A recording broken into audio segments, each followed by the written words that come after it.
नमस्कार। दिन भर की बड़ी खबरों में आपका स्वागत है। मैं हूं आपके साथ मिर्जा शाकिर अली बेग। इस बुलेटिन में आज बात होगी बंगाल चुनाव के 7वें चरण की अग्नि परीक्षा की। मन की बात में महामारी पर प्रधानमंत्री मोदी के मंथन का भी जिक्र करेंगे।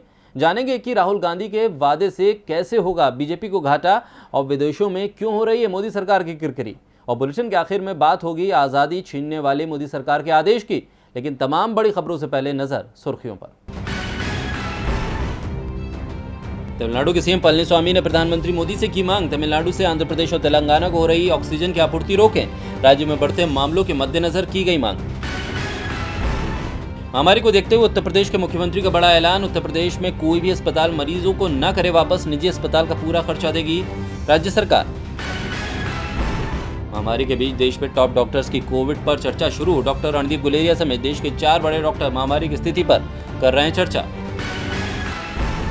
राहुल गांधी ने प्रधानमंत्री मोदी को लिया आड़े हाथों, कहा सच्चाई पर पर्दा, ऑक्सीजन की कमी से इनकार, मौतों को छुपाना केंद्र सरकार अपनी नकली छवि को बचाने के लिए सब कुछ कर रही है।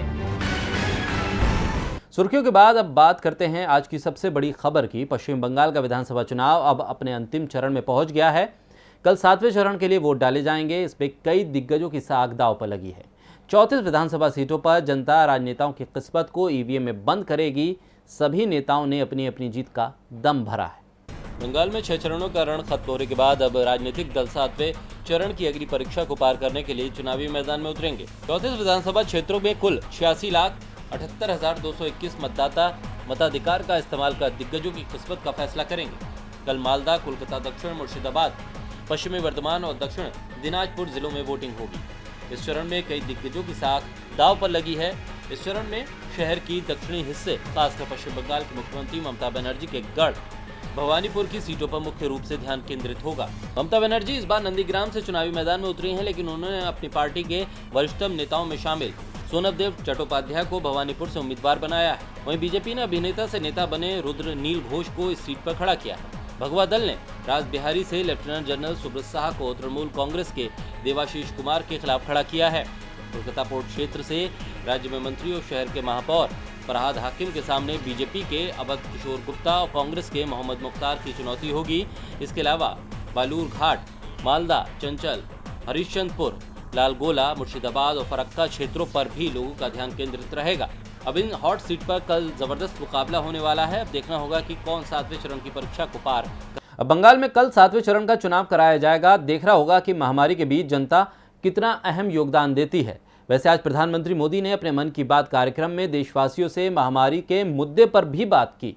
उन्होंने इस स्थिति को गंभीर बताते हुए कहा है कि महामारी हमारे दुख बर्दाश्त करने की क्षमता की परीक्षा ले रही है। हमें इसका डट कर सामना करना होगा। देश में महामारी को लेकर सरकार कितनी सजग है, ये तो चुनावी राज्यों में हुई ताबड़तोड़ रैलियां और देश में हो रही मौतों के आंकड़े बयां कर रहे हैं। इस बीच आज जब प्रधानमंत्री मोदी ने मन की बात की, तब भी प्रधानमंत्री ने सिर्फ दुख जाहिर किया। प्रधानमंत्री ने अब भी दुख बर्दाश्त करने की क्षमता की परीक्षा की बात कही, लेकिन इस परीक्षा में कैसे पास हुआ जाएगा इसका कोई जिक्र नहीं किया। मन की बात कार्यक्रम में प्रधानमंत्री नरेंद्र मोदी ने कहा कि इस समय हमें इस लड़ाई को जीतने के लिए विशेषज्ञों और वैज्ञानिकों की सलाह को प्राथमिकता देनी है। राज्य सरकारों के प्रयत्नों को आगे बढ़ाने में भारत सरकार पूरी शक्ति से जुटी हुई है। राज्य सरकारें भी अपना दायित्व निभाने की पूरी कोशिश कर रही हैं। इस समय हमें इस लड़ाई को जीतने के लिए विशेषज्ञों और वैज्ञानिकों की सलाह को प्राथमिकता देनी है। राज्य सरकार के प्रयत्नों को आगे बढ़ाने में भारत सरकार पूरी शक्ति से जुटी हुई है। राज्य सरकारें भी अपना दायित्व निभाने की पूरी कोशिश कर रही हैं। साथ ही सभी को अफवाहों और गलत जानकारी से बचने की सलाह देते हुए प्रधानमंत्री ने कहा कि अगर आपको कोई भी जानकारी चाहिए हो, कोई आशंका हो, तो सही सोर्स से जानकारी लें। आपके फैमिली डॉक्टर, आसपास के डॉक्टर से संपर्क करें, उनकी सलाह लीजिए। कोरोना के संकट काल में वैक्सीन की अहमियत सभी को पता चल रही है, इसलिए मेरा आग्रह है कि वैक्सीन को लेकर किसी भी अफवाह में ना आए। भारत सरकार की तरफ से अभी मुफ्त वैक्सीन का जो कार्यक्रम चल रहा है वो आगे भी चलता रहेगा। प्रधानमंत्री ने राज्य सरकारों से भारत सरकार के मुफ्त वैक्सीन अभियान का लाभ अपने राज्य के ज़्यादा से ज़्यादा लोगों तक पहुंचाने का आग्रह किया। इसके अलावा डॉक्टर और नर्स स्टाफ के साथ इस समय लैब टेक्नीशियन और एम्बुलेंस ड्राइवर जैसे फ्रंटलाइन वर्कर्स का जिक्र करते हुए प्रधानमंत्री ने कहा है कि जब कोई एम्बुलेंस किसी मरीज तक पहुंचती है तो उसे एम्बुलेंस ड्राइवर देवदूत जैसा ही लगता है। कोरोना से लोग बहुत संक्रमित हो रहे हैं, लेकिन कोरोना से ठीक होने वाले लोगों की संख्या भी उतनी ही ज़्यादा है। मन की बात के अंत में प्रधानमंत्री ने देशवासियों से कहा कि वैक्सीन हम सबको लगवाना है और पूरी सावधानी भी रखनी है। दवाई भी कड़ाई भी, इस मंत्र को कभी भी नहीं भूलना है। हम जल्द ही साथ मिलकर इस आपदा से बाहर आएंगे। प्रधानमंत्री मोदी हमेशा से ही दवाई और कड़ाई का संदेश देते रहे हैं, लेकिन उन्होंने एक बार भी बीजेपी के नेताओं से चुनाव को छोड़ देश की सेवा के लिए आगे आने की अपील नहीं की।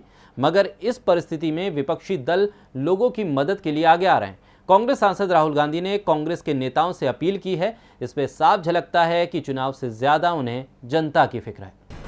बंगाल चुनाव में बीजेपी की रैलियों को देखकर यही कहा जा रहा है कि उसे केवल चुनाव और सत्ता की फिक्र है। तभी तो मदद के लिए ना तो नेता आगे आ रहे हैं और न ही प्रधानमंत्री से लेकर सीएम। लेकिन वहीं दूसरी ओर कांग्रेस सांसद राहुल गांधी केवल जनता की जरूरतों पर ध्यान दे रहे हैं। उन्होंने कांग्रेसियों से अपील की है कि राजनीतिक काम छोड़ सिर्फ जन सहायता करें। उन्होंने ट्वीट करके लिखा, इस संकट में देश को जिम्मेदार नागरिकों की जरूरत है। अपने कांग्रेस साथियों से मेरा अनुरोध है कि सारे राजनीतिक काम छोड़ सिर्फ जन सहायता करें।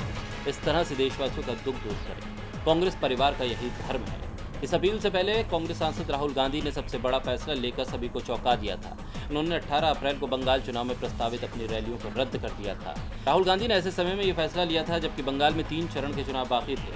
राहुल गांधी ने पहले अंग्रेजी में ट्वीट करते हुए कहा कि इस स्थिति को देखते हुए मैं पश्चिम बंगाल में अपनी सभी सार्वजनिक रैलियों को स्थगित कर रहा हूँ। मैं सभी नेताओं को सलाह दूंगा कि मौजूदा परिस्थिति में बड़ी सार्वजनिक रैलियों के आयोजन के परिणामों पर गहराई से विचार करें। राहुल के इस फैसले के बाद सीएम ममता बनर्जी से लेकर प्रधानमंत्री मोदी भी अपने कदम पीछे खींचने को मजबूर हो गए थे। इसके साथ ही उनकी जमकर किरकिरी भी हुई थी। अब राहुल गांधी की इस अपील के बाद एक बार फिर बीजेपी का फंसना तय है।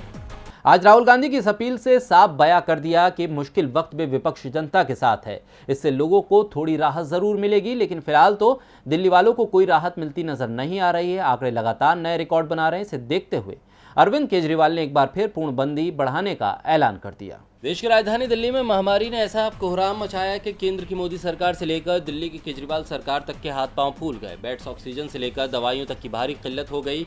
दिल्ली में बीते 24 घंटे में महामारी के 24,103 नए मामले सामने आए।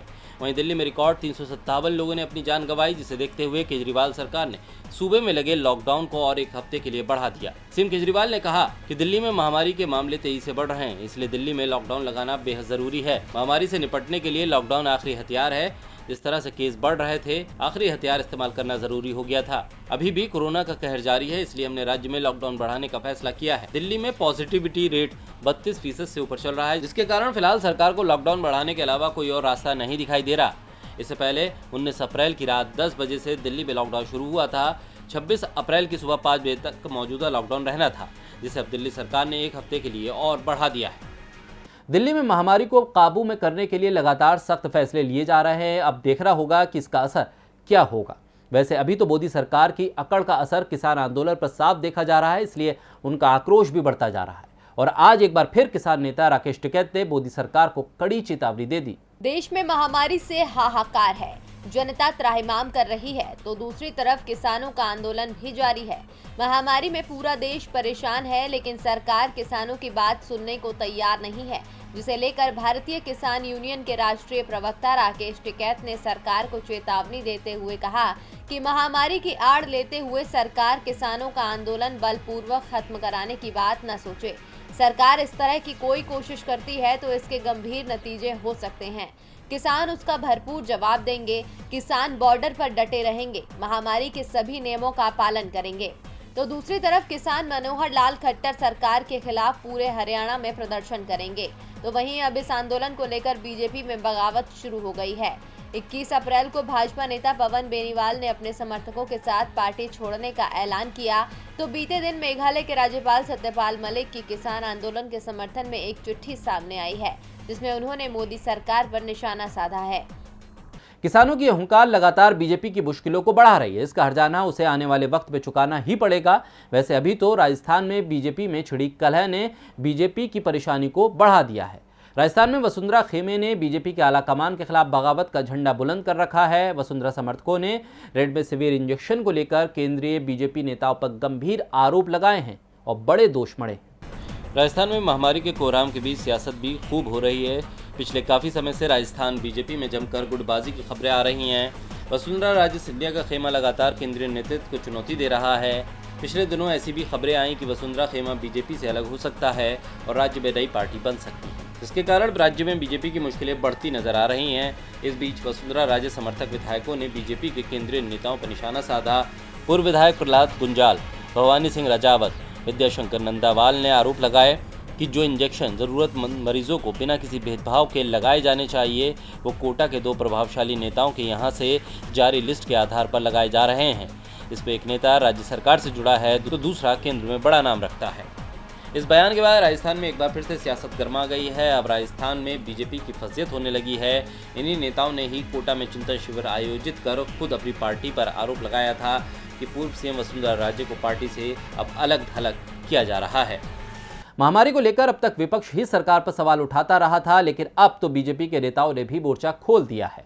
वैसे सरकार के खिलाफ यह विरोध न सिर्फ देश तक सीमित है बल्कि विदेशों में भी उसकी किरकिरी हो रही है। देश की चरबराती स्वास्थ्य व्यवस्था के लिए अंतर्राष्ट्रीय मीडिया ने मोदी सरकार को जिम्मेदार ठहराया है, साथ ही मोदी सरकार की जमकर आलोचना की है। देश में हर दिन महामारी नया रिकॉर्ड बना रही है। पिछले 24 घंटे में 3,49,000 से ज़्यादा मामले सामने आए हैं। स्थिति इतनी भयावह है कि हर तरफ चीख पुकार मची है। इस सब के बीच काबू से बाहर हुए हालात पर अंतर्राष्ट्रीय मीडिया ने मोदी सरकार की पोल खोल कर रख दी है। अमेरिकी अखबार वॉशिंगटन पोस्ट, गार्जियन और बीबीसी ने मोदी सरकार की जमकर आलोचना की है। भारत में अचानक आई महामारी की दूसरी लहर की वजह पाबंदियों में जल्द छूट देना बताया गया। वॉशिंगटन पोस्ट अखबार ने लिखा कि हजारों दर्शकों के क्रिकेट मैच के लिए स्टेडियम भरने की अनुमति दे दी गई, फिल्म थिएटर खोल दिए गए और सरकार ने कुंभ मेले जैसे धार्मिक समारोह की अनुमति दे दी। एक त्योहार जिसमें लाखों हिंदू गंगा नदी में स्नान करने के लिए जुटे। तो वहीं गार्जियन में छपे एक संपादकीय में कहा गया है कि देश की विनाशकारी महामारी की प्रतिक्रिया के पीछे भारतीय प्रधानमंत्री नरेंद्र मोदी का अति आत्मविश्वास है। प्रधानमंत्री मोदी को गलतियों को स्वीकार करना चाहिए और उन गलतियों को सुधारना चाहिए। भविष्य के इतिहासकार प्रधानमंत्री मोदी का कठोरता से न्याय करेंगे अगर वो ऐसे विचारों के साथ आगे बढ़ते रहे। उन्होंने एक विनाशकारी सार्वजनिक स्वास्थ्य व्यवस्था को जन्म दिया। तो वहीं बीबीसी ने अपनी रिपोर्ट में कुंभ मेले में लाखों श्रद्धालुओं के जुटने को भी मामलों में अचानक बढ़ोतरी के लिए जिम्मेदार माना है। अंतर्राष्ट्रीय मीडिया ने देश में महामारी से मचे हाहाकार से मोदी सरकार के संक्रमण से निपटने की नीतियों की जमकर आलोचना की है और इसके लिए मोदी सरकार को जिम्मेदार ठहराया है। और बुलेटिन के आखिर में बात लोगों की आज़ादी छीनने वाले मोदी सरकार के आदेश की। देश में तेजी से बढ़ती महामारी को रोकने में मोदी सरकार नाकाम साबित हो रही है, इसलिए हर ओर सरकार की किरकिरी हो रही है। सड़क से लेकर सोशल मीडिया तक पर सरकार पर लगातार सवाल उठाए जा रहे हैं। इसका जवाब देने के बजाय सरकार उससे बचने की कोशिश कर रही है। उसने ट्विटर पर ऐसा दबाव डाला कि विरोध को सामने आने से छिपा दिया गया। इस मुश्किल दौर में जनता सरकार से आस लगाए बैठी है, लेकिन उसका विश्वास लगातार टूटता जा रहा है, क्योंकि स्थिति साफ साफ बयां कर रही है कि मोदी सरकार रफ्तार को काबू नहीं कर पा रही है। ऐसी परिस्थिति में क्या लोगों को सरकार के खिलाफ आवाज उठाने का भी हक नहीं है? क्या विरोध जताने का भी अधिकार नहीं है? क्या लोग सोशल मीडिया पर अपना दर्द बयान नहीं कर सकते? ये सवाल इसीलिए उठाए जा रहे हैं क्योंकि माइक्रो ब्लॉगिंग साइट ट्विटर ने केंद्र के निर्देश के बाद तकरीबन 50 अकाउंट्स को बंद करने का फैसला किया है। बताया गया है कि इलेक्ट्रॉनिकी और सूचना प्रौद्योगिकी मंत्रालय ने पिछले 1 महीने से करीब 50 ऐसे ट्वीट्स को फ्लैग किया जिन्हें बाद में ट्विटर को बैन करना पड़ा। ये खुलासा ट्विटर ने सोशल मीडिया प्लेटफॉर्म स्लोमेन डेटाबेस को किया है। बताया गया है कि केंद्र सरकार ने जिन ट्वीट्स को हटाने या ब्लॉक करने के नोटिस ट्विटर को भेजे, उनमें कुछ में महामारी की दूसरी लहर संभालने में सरकार की आलोचना की गई थी। जिन लोगों ने ऐसे ट्वीट्स शेयर किए उनमें एक बड़े अखबार के पत्रकार, एक फिल्म मेकर, एक सांसद, एक विधायक और एक अभिनेता शामिल हैं। ये कोई पहला मौका नहीं है जब सरकार ने विरोध की आवाज को दबाया हो। इससे पहले किसान आंदोलन के वक्त भी सरकार ने ट्रैक्टर रैली से जुड़े कई फोटोज, वीडियोस ट्विटर से हटाने के निर्देश दिए थे। सरकार के इस आदेश से साफ है कि वो अपने खिलाफ उठ रही आवाज को दबाने की कोशिश करती है, लेकिन आजाद आवाज को कभी भी खामोश नहीं किया जा सकता। सच्चाई को छिपाया नहीं जा सकता। तो दिन भर की बड़ी खबरों में मेरे साथ इतना ही। देखते रहिए डीबी लाइव। नमस्कार।